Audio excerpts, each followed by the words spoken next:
kekayaan alam yang bukan dari makhluk hidup. Di sini ada contohnya air. Dan di sini ada pipa, Bu. Oh, pintar. Pipa. Kenapa pipa disebut dengan bukan dari makhluk hidup?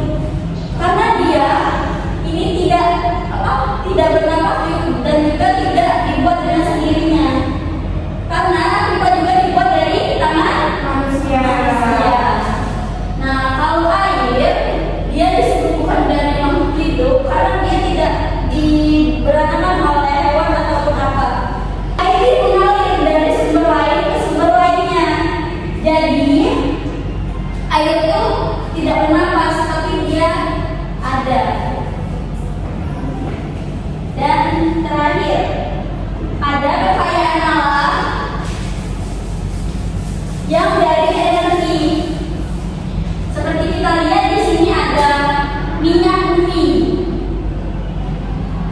Dan di atas ada matahari. Ada angin.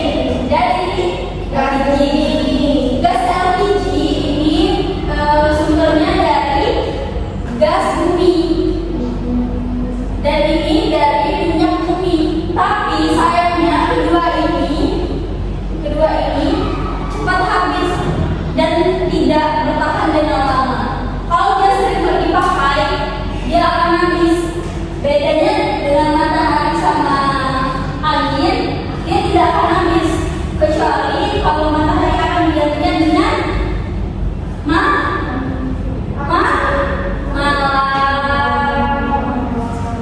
ini anak-anak. Coba Ibu mau tanya sama kalian. Coba sebutin, siapa yang bisa sebutin kekayaan alam yang bukan dari makhluk hidup? Air. Bantu dong, nanti aku kasih hadiah. Ayo, ulang. Sebutkan kekayaan alam yang berupa energi. Ibu, coba Cici. Contohnya air, terus angin, matahari, Bu. Pintar banget nih buat Cici nih. Makasih, Bu. Iya. Coba sebutin apa kekayaan alam, coba tahu saya, Bu. Coba Okta, kekayaan alam ada pohon, tumbuh-tumbuhan, kemudian kekayaan alam kan ada yang berupa dari makhluk hidup, terus ada yang berupa dari makhluk hidup, Bu, sama energi, Bu. Nah, yang dari makhluk hidup itu kayaknya seperti sapi.